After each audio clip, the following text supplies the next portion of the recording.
Come fare a capire se sto facendo bene il fondo lento, se corro bene tutti gli allenamenti di fondo lento? Se mi segui sai quante volte in un video, nel mio libro, negli articoli ho scritto di quanto sia importante correre il fondo lento alla giusta bassa intensità, quanto sia importante mantenere l'andatura costante per la maggior parte dell'esercizio, se non un finale brillante o gli allunghi alla fine, e a volte diamo per scontato che nel momento che io ho la consapevolezza di quali sono i valori e i livelli che devo seguire, poi dopo sia facile metterlo in alto. Eppure spesso ricevo la domanda: sì coach, ma io lo sto facendo bene il lento? Beh, il fatto di ricevere la domanda vuol dire che c'è già la consapevolezza di cercare di capire se lo sto facendo bene. E io ti capisco benissimo, non è facile perché quando corro, se ho l'ansia di dover rispettare un ritmo, magari guardo troppe volte l'orologio e l'allenamento non diventa piacevole come dovrebbe essere.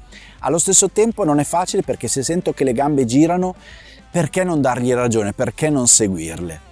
Beh, perché è importante rispettare un equilibrio tra alta e bassa intensità. Devo riuscire non a guardare la seduta unica dell'allenamento, che comunque deve venire bene, devo riuscire ad avere una vision a medio e a lungo periodo, cioè quel lavoro che sto facendo oggi insieme a tanti altri lavori concatenati mi daranno un risultato in futuro. Comunque resta qui fino alla fine perché cercherò di darti indicazioni pratiche, concrete per riuscire a capire se stai facendo bene o no il fondo lento. Ma prima di andare avanti, tu come fai a valutare se stai facendo bene il fondo lento? Scrivimelo nei commenti che sono curioso.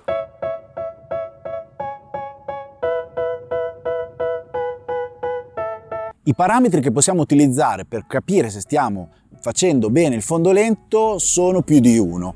Non tutti, nessuno di questi è completo. Quindi qual è il segreto per capire se stiamo facendo bene il fondo lento durante l'allenamento ma anche dopo in fase di analisi? Il segreto è imparare ad incrociare i dati e insieme imparare a conoscerti perfettamente. Se tu mentre ti alleni anche la tua sensibilità e la conoscenza di te stesso, non sbaglierai mai più non solo un fondo lento, ma imparerai anche a riconoscere il ritmo che stai facendo durante la corsa a qualsiasi intensità, e questo ti aiuterà soprattutto in gara a non partire troppo forte, a non partire troppo piano e a riuscirti a gestire fino al traguardo.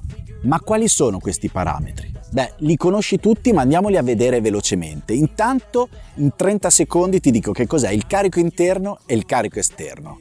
Il carico esterno è quello che produciamo oggettivamente con l'attività, e in questo caso con la corsa. Quindi che cos'è? È il passo al chilometro, oppure potrebbe essere anche la potenza, ma rimaniamo sull'andatura, sul passo al chilometro.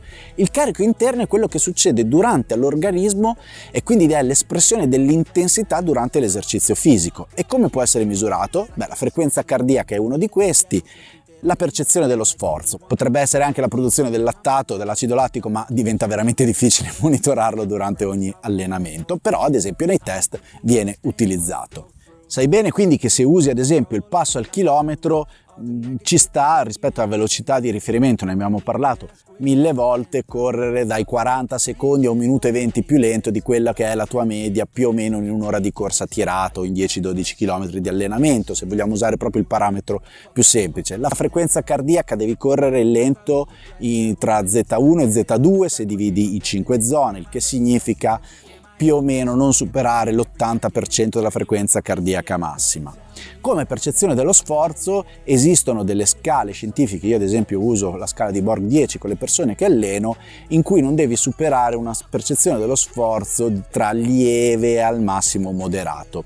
Ovviamente questi parametri valgono per una persona già ben allenata, perché ci sta che se io non corro da tempo all'inizio anche le corse più facili mi creano una fatica un po' più impegnativa di quella che dovrebbe essere, cosa che però si risolve in poche settimane. Tutti questi 3 parametri sono validi, ma tutti e 3 hanno dei limiti. L'andatura, anche nel momento in cui l'ho calcolata bene, potrebbe non seguire come ti senti quella giornata. Sei particolarmente stanco? quindi a parità di andatura rispetto a un giorno in cui sei più fresco e riposato meglio, l'espressione, quindi il carico interno corrispondente, potrebbe essere più alto. Il carico interno, se utilizzo la frequenza cardiaca, è un'ottima indicazione, ma anche questa potrebbe risentire dell'orario in cui ti alleni, del non aver riposato bene, del caldo, quindi se c'è troppo caldo, di un'idratazione non sufficiente. La percezione dello sforzo, idem, dipende da come stai, però è molto indicativa. Il segreto che ti dicevo è saper incrociare questi 3 dati e saperli leggere e saperti adattare giorno per giorno all'allenamento che andrai a fare. Il consiglio è: scegli tranquillamente ad esempio il passo al chilometro, è una cosa che faccio con i miei atleti, però poi dopo, durante la corsa, cerca di saperti ascoltare. Sto facendo più fatica del solito, ricordati che la sensazione finale di un fondo lento, ripeto, se già ben allenato, chiaramente non le prime volte, deve essere quella di quasi quasi potrei rifare l'allenamento senza problemi. Magari non se hai fatto 15 km ne fai altri 15 ovviamente, però deve esserci una sensazione di non affaticamento, di non impegno durante la corsa e di rilassatezza. Per questo è anche importante, quando si fa il fondo lento, di trovare quel passo agevole ma a bassa di intensità, che non va ad aumentare un'oscillazione verticale per dare ragione all'orologio, cosa che a volte succede proprio per seguire il passo.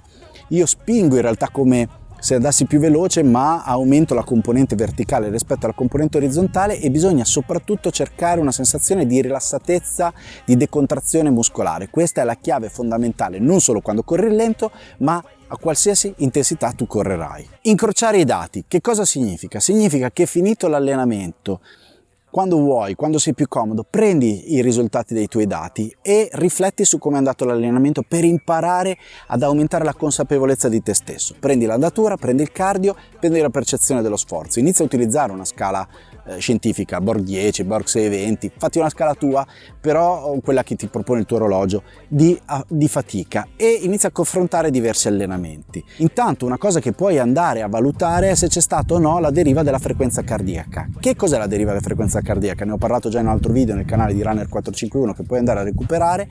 È l'accoppiamento dell'andatura, quindi del carico esterno, con la frequenza cardiaca.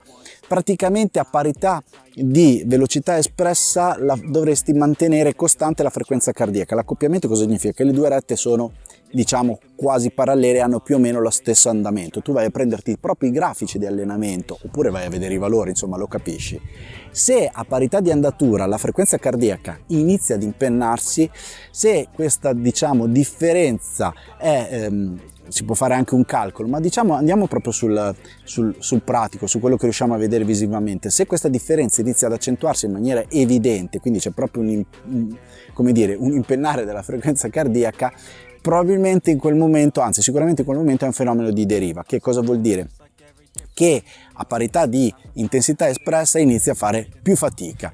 Quello potrebbe essere anche un segnale che quella è la durata dell'allenamento che devi fare in quel momento, in quelle tue condizioni psicofisiche, per avere un allenamento ottimale. Ci sta poi correre un po' in sensazione di fatica perché dobbiamo allenare quella, però ricordiamoci che il fondo lento, l'abbiamo detto all'inizio, l'abbiamo ripetuto tante volte, non deve essere un allenamento impegnativo. Se tu seguissi la frequenza cardiaca durante l'allenamento, questa cosa ti porterebbe a frenare l'andatura per riuscire a rimanere nella zona di allenamento, cosa che capita, però anche lì è una deriva al contrario, nel senso, a parità di frequenza cardiaca ho una diminuzione del passo al chilometro. Questo è un altro segnale che probabilmente il tuo allenamento dovrebbe finire lì. Le tabelle sono importanti, è il mezzo con cui noi allenatori comunichiamo con i runner e meno non si può fare. Però è chiaro che dobbiamo essere anche capaci di capire quando magari quel giorno lì devo dire basta. Quindi per individuare qual è la mia intensità giusta a cui fare il fondo lento posso unire questi 3 dati: andatura, frequenza cardiaca e percezione dello sforzo. E tutti e 3 mi devono dare ragione, devono combinare. Ripeto, è difficile farlo durante l'allenamento, ma posso valutare l'andatura con lo sforzo e il cardio con lo sforzo. E allo stesso tempo, se io inizio a fare questo tipo di analisi su più sedute in una fase della mia vita e dell'allenamento, perché è chiaro che un'analisi fatta oggi non varrà fra 2 anni, ma non varrà neanche fra 6 mesi, probabilmente riesco a trovare, anzi sicuramente riuscirò a trovare la zona di lavoro in cui posso tranquillamente agire senza avere l'ansia di guardare sempre l'orologio. Perché? Perché l'ho imparata, l'ho fatta mia, lo sento, la respirazione non è impegnata, do un occhio, il passo è quello giusto, il cardio non sta salendo, e questo mi aiuterà a costruirmi come runner migliore.